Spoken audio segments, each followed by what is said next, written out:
Assalamualaikum warahmatullahi wabarakatuh. Alhamdulillahil malikil hakim, al-azizul halim, la ilaha illallah, wa asyhadu anna Muhammadan abduhu wa rasuluh. Allahumma shalli ala sayyidina Muhammad wa ala alihi wa sahbihi ajma'in. Kemuliaan dimuliakan Allah, Rabbina Abu yang kita bersama, walaupun tidak hadir secara zahir, tapi Tuhannya selalu membimbing umatnya. Dan kemuliaan kami kepada Wali Nangdo MPTT, kepada gubernur, kepada wali-wali Nangdo Kampung, dan kepada khalifah-khalifah sekalian, kepada ketua-ketua khadam, panglima, dan jamaah, ayah-ayah, ibu-ibu sekalian. Karena khidmat kepada Abuya, kepada wali, maka saya memberanikan diri sekejap untuk mensyarah makalah ini. Ini makalah Abuya yang berat untuk kita syarah. Ada pelat-pelat, ada yo-yo, ada anjir-anjir, mesti kita dong sisian menurut kemampuan diberikan Allah Subhanahu wa ta'ala. Jamaah yang dirahmati Allah, bicara tentang makalah ini 9 ini harus dapat melakukan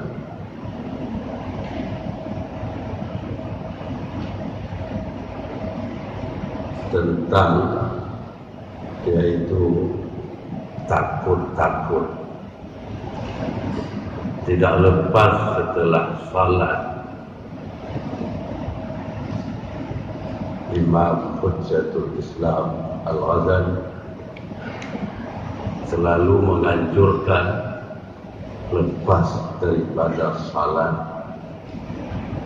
tetap ada pada hamba Allah itu khauf dari raja.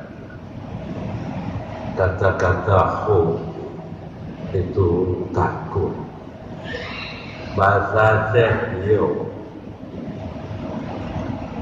dan bahasa yo takut itu bermacam-macam duduk pada manusia. Layak takut dan nyonya hilang harta, layak takut dan nyonya mati dalam keadaan su'ul khatimah, na'udzubillah. Layak takut dan nyonya kecil. Nasi yang takut kepada bayang-bayang, takut bermacam-macam. Tapi yang paling baik takut itu adalah takut kepada Allah. Yang kedua adalah raja. Raja itu selalu mengharap. Kita selesai salat, ya Allah, takut kali aku ya Allah, bisa-bisa ibadah tidak diterima Allah, bisa-bisa ibadahku ini dileset, bisa-bisa ibadahku ini tidak ada pahala, bisa-bisa ibadahku tak ada nilai sedikit pun di sisi Allah. Rasa takutnya itu paling baik hamba. Dan timbul raja padanya. Raja itu penuh harapan kepada Allah. Ya Allah, sempurnakanlah amalanku, terimalah amalanku, bersihkanlah amalanku dengan penuh raja. Maka jamaah sekalian, raja jangan pernah lepas. Imam As-Tasturi mengatakan, sebelum saudara salat, selalu raja harap kepada Allah. Tadi setelah salat, sebelum saudara salat, selalu raja kepada Allah. Ya Allah, ya Tuhanku, tolongi aku ya Allah, agar selalu syukur kepadamu. Ya tolonglah ya Allah, agar selalu syukur kepadamu. Ya tolonglah ya Allah, agar selalu ingat Kau. Ya tolonglah ya Allah, agar selalu benar dalam ibadat kepadamu. Itu Imam Ahmad Sufi terkenal beliau, kealimannya terkenal, tapi tak pernah tinggal beliau, selalu mengucapkan sebelum ibadah kalimah yang tiga itu, menunjuki yang bahwa ibadah kita ini banyak rusaknya, banyak kurang nilainya, banyak yang tidak berfaedah. Apalagi tingkat kita lebih mesti untuk melafazkan kalimat ini. Jamaah yang dirahmati Allah, makalah ini mengandung surah yang pertama, takut dan sayang kepada nafsunya. Sepintas kita jabarkan dulu nafsu. Nafsu itu a'da aduhika nafsuka allati baina jambayka, ditaruh oleh Allah di antara dua lambung. Itu musuh nyata bagimu. Maka perangi nafsu itu supaya nafsu itu menjadi nafsu yang baik. Jalan salah satu memerangi nafsu, banyak-banyak ratib serobek, banyak-banyak ratib serobek. Coba buka dalam kitab yang ma'ruf dan muktabar dan di seluruh Aceh bahkan Nusantara, kitab itu hidup. Sayyarus Salikin. Pada juzuk yang ketiga ada perkataan di situ Syekh Hasim Halabi. Beliau membagikan nafsu itu kepada 7 tingkat nafsu. Yang pertama nafsul amarah, yang kedua nafsul lawamah, yang ketiga nafsul mulhimah, yang keempat nafsul mutmainnah, yang kelima nafsul radiyah, yang keenam nafsul mardiyah, yang ketujuh nafsul kamilah. Di antara nafsu-nafsu itu ada perjalanannya, ada tempatnya, ada halnya. Kalau kita kupas itu panjang lebar, saya ngerti. Lagi hamba wali saya bukan. Cuma sekedar saya mengingatkan, mungkin ada jamaah yang sudah lupa, ulang kembali penjelasan dalam kitab.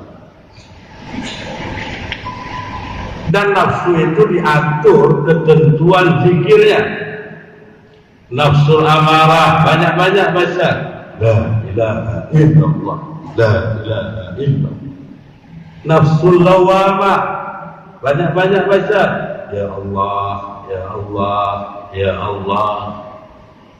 Nafsul mulhimah, banyak-banyak baca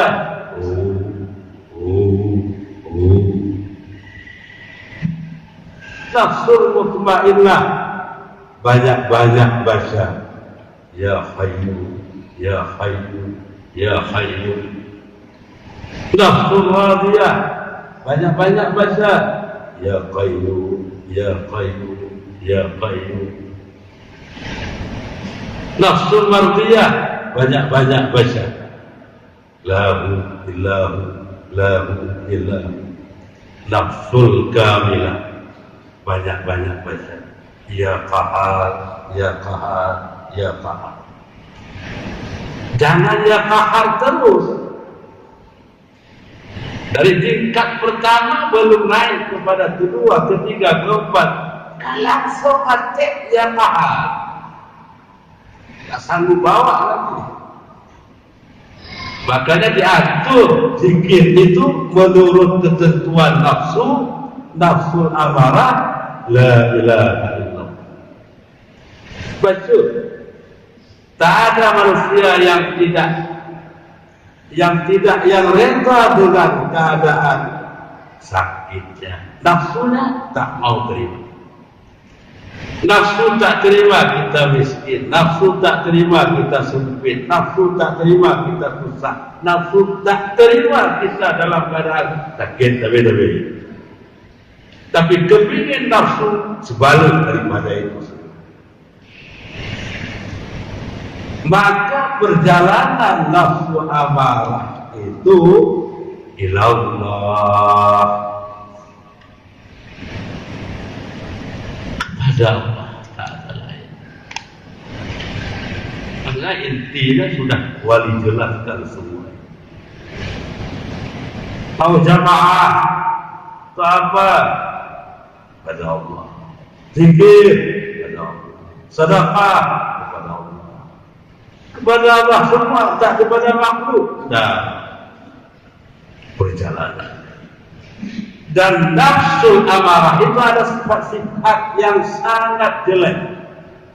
Salah satunya sifat yang jelek itu Tuhan. Dia jahil. Jahil dia, tidak tahu dia. Hana hukum, la hana hukum. Pasti terbaik, hana hukum. Hana hukum. Apa kita cari dalam ayat, dalam hadis, terbaik, hana boleh. Hari kiamat kami minta dalil, mana dalil 1000? Tak dapat. Tak pernah dapat itu. Tapi cari aja ayat zikran tasbih. Banyak. Pada cium bom kiamat. Jamaah yang dimuliakan. Jadi sifat-sifat itu banyak terkandung pada nafsul amarah. Sepintas saja saya ulang. Ini termasuk jahil dia dengan Allah. Dan dia itu ada tamak, ada loba, ada rakus, ada hasadnya, ada dengkinya, ada khianatnya, ada umbatnya, ada cintanya kepada duniawi, cinta pangkatnya, cinta gagahnya, cinta disanjung orang. Yang ada sanjung itu bunga. Dan nafsu amarah ini banyak sifatnya itu kuat sekali kepada marah. Membacut aja betul-betul. Betul-betul ada kegampang. Sampai yang ada musuh.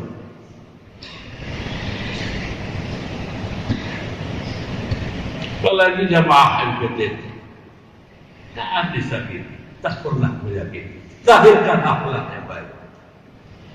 Tahirkan akhlak yang baik. Ibadah terpancing.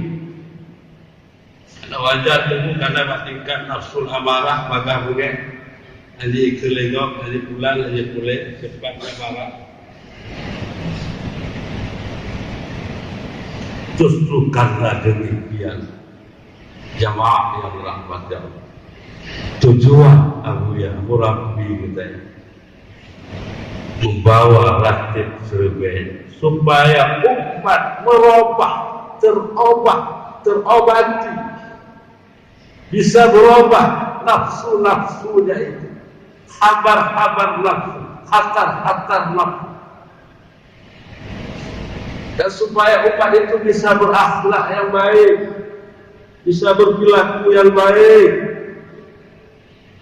Dan tujuan daripada Abuya itu budaya batin sobat di mana-mana, supaya umat itu merasai cinta dia, supaya umatnya merasai cinta kepada Allah, agar boleh cinta kepada sampai-sampai. Tapi di Malaysia ni hanya bisa hadir sampai sibuk. Masalah kerja, beban, pekerjaan, beres, bulan kulit dan lain sebagainya. Jadi tujuan supaya negara tek selebihnya bisa datang mahabbah, kecintaan hamba Allah itu kepada Allah. Tak ada tujuan lain. Dan jamaah sekalian yang sudah merasai, karena ini makalah rasa. Bagi mereka yang sudah rasa, bagi mereka yang belum rasa, kejar. Jadi saya tangkap roh pribadi belum tua menanti, belum ada rasa. Usaha kejar. Apa kejar? Istiqamah. Istiqamah dalam mana? Dalam fikir, tertib selebih. Hiduplah tertib selebih di mana-mana.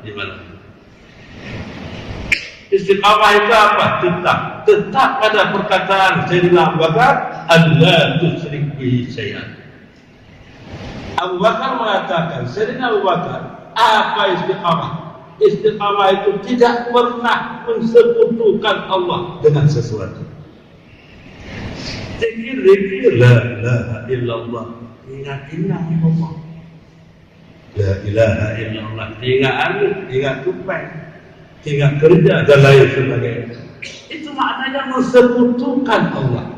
Istiqamah hatimu tidak pernah menyekutukan Allah dalam ibadah, dalam zikir. Dan ini jamaah baru bisa dapat dengan jalan Huyudah daripada Allah kepada mursyid huyudahnya pada jamaah murid-muridnya sekalian.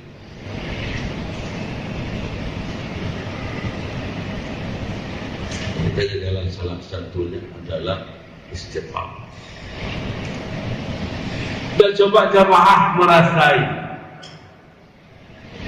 pada perbedaan fiqh dengan ahlus zikir.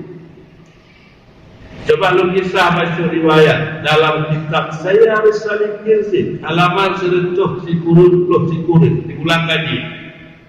Ada hikayat itu pertemuan Syekh Junaid Al-Baghdadi di Baghdad dengan seorang ulama faqih. Ulama faqih ini selalu mengajarkan ilmu fiqh, ilmu hukum, taharahnya, ibadahnya, munakahatnya, jinayatnya, qisasnya, faraidnya. Selalu dia paparkan hukum-hukum agama.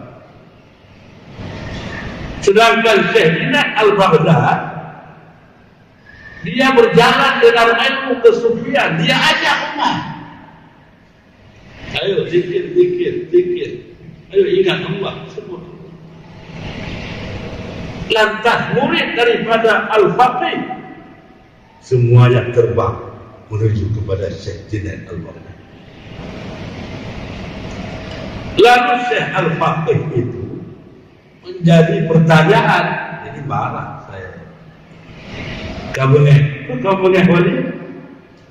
Karena muridnya sudah terbang kepada Syekh Al-Junaid Al-Baghdadi. Lantas dipanggillah Al-Faqih oleh Syekh Junaid Al-Baghdadi. Di mana kelebihannya? Di mana kehebatannya? Syekh Junaid menjelaskan perjalanan kita dalam tariqah.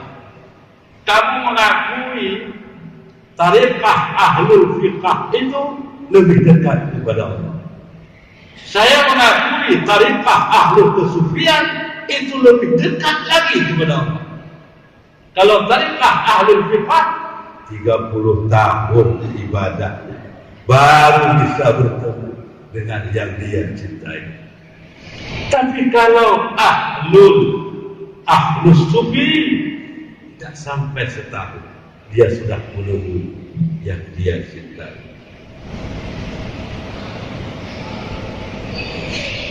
Di mana tandanya? Di mana tandanya? Min alamat. Di mana tandanya, Syekh? Tandanya mudah. Kamu ambil 2 buah batu. Kamu lemparkan kepada kelompok yang sedang majelis zikir, yang sedang berzikir mengingat Allah. Ya, dia praktek langsung. Dia lemparlah batu itu.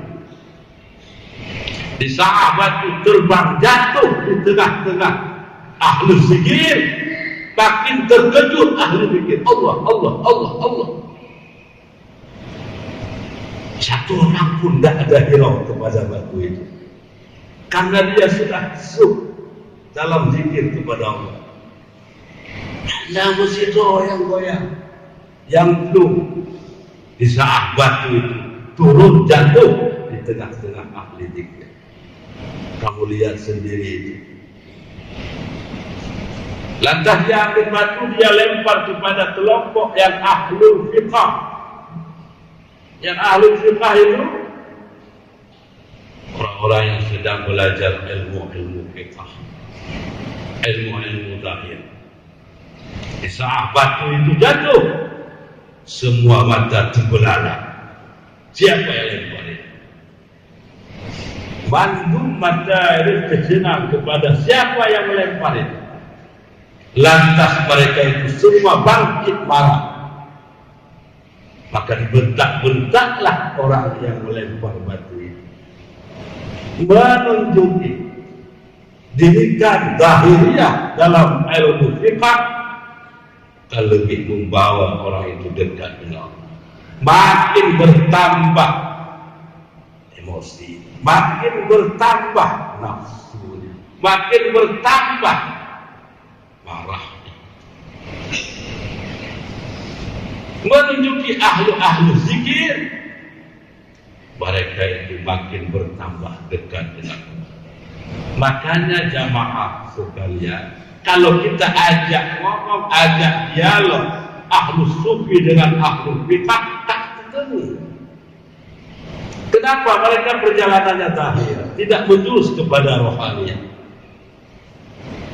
Selalu mempertahankan nafsunya, takut hilang di bawah, takut diambil alih kawasannya, takut dia hilang muridnya, takut dia hilang jabatannya, takut hilang tenar pada masyarakat. Makanya aku ya tanya jamaah sekalian, tidak perlu kepada tenar, tidak tenar di Aceh, di luar Aceh, bahkan di luar Nangro sudah lebih tenar. Dan menjadi hikmah daripada pertemuan Al-Faqih ini dengan Syekh Junaid Al-Baghdadi. Menunjukkan apa? Kalimat tauhid yang beliau zikirkan dalam ahli-ahli zikir makin bertambah perubahan. Apa perubahan? Pada batin dan ruh.